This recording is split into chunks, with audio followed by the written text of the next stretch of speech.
moderno é a designação dada para a produção artística que surgiu entre o final do século XIX e meados do século XX.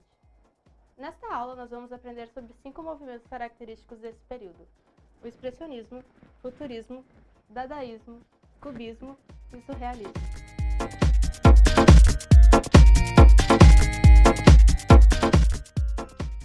O surrealismo surgiu na década de 20 na França. Esse movimento foi influenciado pelas teses psicanalíticas de Freud, que mostram a importância do inconsciente na criatividade do ser humano. O surrealismo tinha como objetivo ultrapassar os limites da imaginação que tinham sido criados pelo pensamento burguês e sua tradição lógica, e pelas ideias artísticas que estavam em vigor desde o Renascimento. No âmbito da arte, o pintor catalão Salvador Dalí é um dos nomes mais conhecidos do surrealismo. Salvador Dalí trabalha com a distorção e justaposição de imagens conhecidas.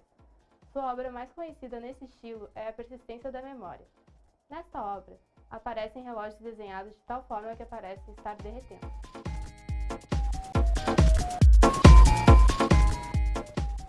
O expressionismo surge na década de 1910 na Alemanha, no período após a Primeira Guerra Mundial. O movimento se caracteriza pela expressão dos sentimentos e das emoções do autor, que se demonstra pessimista sobre a vida.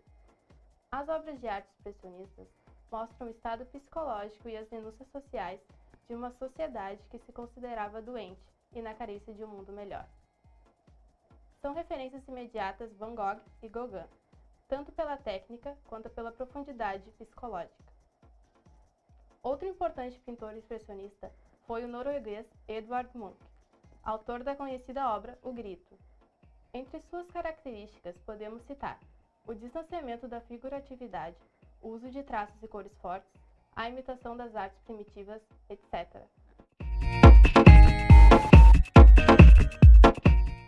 O futurismo surgiu oficialmente em 20 de fevereiro de 1909, com a publicação do Manifesto Futurista, do poeta italiano Filippo Marinetti.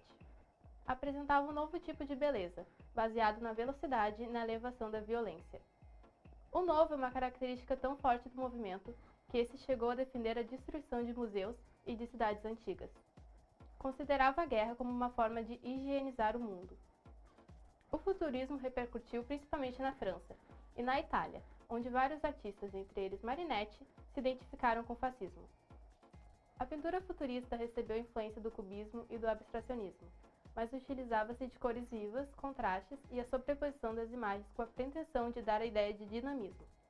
Na literatura, a linguagem é espontânea e as frases são fragmentadas para exprimir a ideia de velocidade.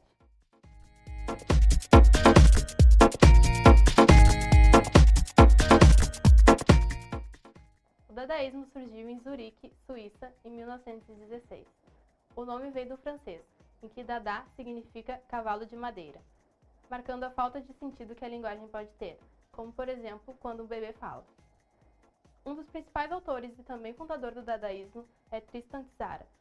Este movimento é o reflexo da perspectiva diante das consequências emocionais trazidas pela Primeira Guerra Mundial. O sentimento de revolta, de agressividade, de indignação, de instabilidade.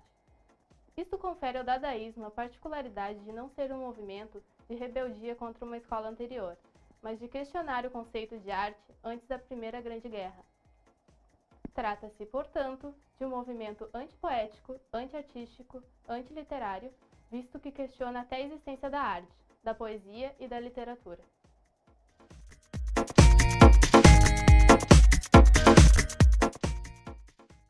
O marco inicial do cubismo aconteceu em Paris, em 1907, com a tela Les Demoiselles d'Avignon, pintura que Picasso levou um ano para finalizar. Na obra, é possível visualizar as referências às máscaras africanas, fonte de inspiração para a primeira fase do cubismo. As formas geométricas invadem as composições. As formas observadas na natureza são retratadas de forma simplificada, em cilindros, cubos ou esferas. O cubismo nunca atravessou o limite da abstração. As formas foram respeitadas sempre. As naturezas mortas, urbanas e os retratos são temas recorrentes nesse movimento artístico. O cubismo se dividiu em 2 fases, o cubismo analítico e o cubismo estético, mas isso a gente deixa para uma próxima aula. Até lá!